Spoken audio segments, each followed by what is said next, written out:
Rome is often called the Eternal City, but if Julius Caesar had things his way, it would be called the City of Caesar. Welcome to my channel. Today we will see how Julius Caesar changed Rome forever.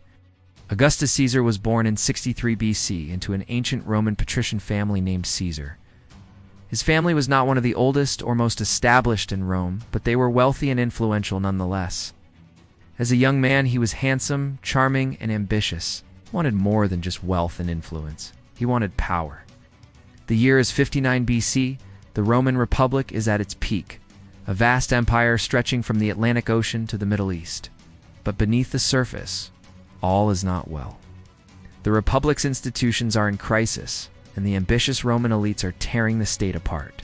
Gangs roam the streets of Rome, killing each other's supporters, and senators are assassinated in the street. Even the great general Pompey is forced to flee Rome for his life. Amidst this chaos, three brilliant generals have emerged: Pompey, Marcus, Crassus, and Julius Caesar.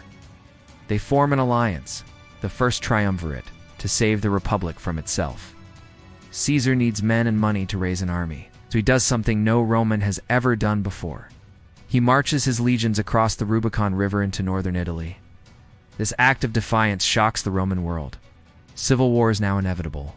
Caesar's opponents think he's crazy. They underestimate him. And in the next few years, he will destroy them all.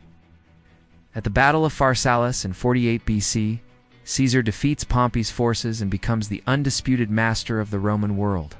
But Caesar does not stop. He keeps going. Conquers the remaining rebel senators, including Cicero, one of his greatest political rivals, executes them all, and returns to Rome as dictator. Finally, order is restored, and Rome can begin to heal. But Caesar's enemies never stopped plotting against him.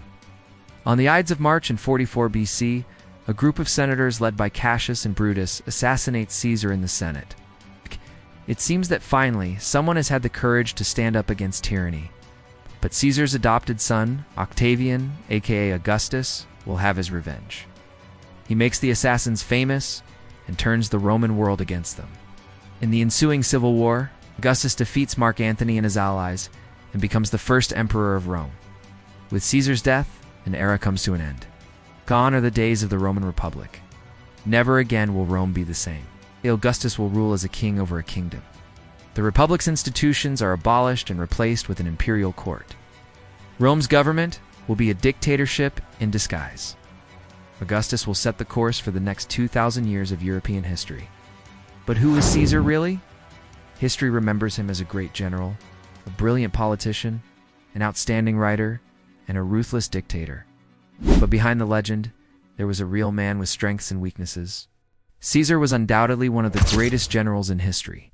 He conquered Gaul, modern France, and northern Italy.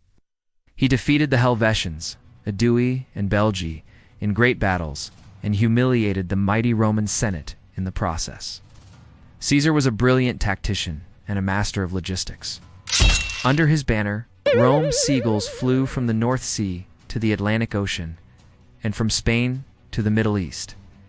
Caesar's victories made him famous throughout the ancient world and turned him into a folk hero among the common people of Rome. He knew how to use his fame and popularity to gain power. Caesar was also a gifted politician and a master of propaganda. He played the game of Roman politics better than anyone else, and was able to build a power base that no one could touch. He reformed the calendar, founded new colonies, and built magnificent public works. Caesar was also a great administrator and a patron of the arts and sciences. He wrote commentaries about his campaigns in Gaul, and collected and edited the laws of Rome. Caesar was also a man of culture and learning. He loved poetry, philosophy, and rhetoric. He was a patron of the poet Virgil and the philosopher Epicurus, and a friend of the philosopher Cicero. But Caesar was not perfect. He was ambitious, ruthless, and power-hungry. He was willing to do whatever it took to win, and never back down from a fight. Caesar was also a controversial figure, and his policies were often divisive. He alienated many of the Roman elites and made powerful enemies like the Pompeians and the Sullans. Caesar was also a tragic figure. He was destined for greatness, but his ambition and ruthlessness ultimately led to his downfall. He He was betrayed by his friends and murdered by his enemies. Did Julius Caesar change Rome for the worse? Discuss in the comments below. Don't forget to subscribe to my channel and like this video. Thanks for watching. See you next time.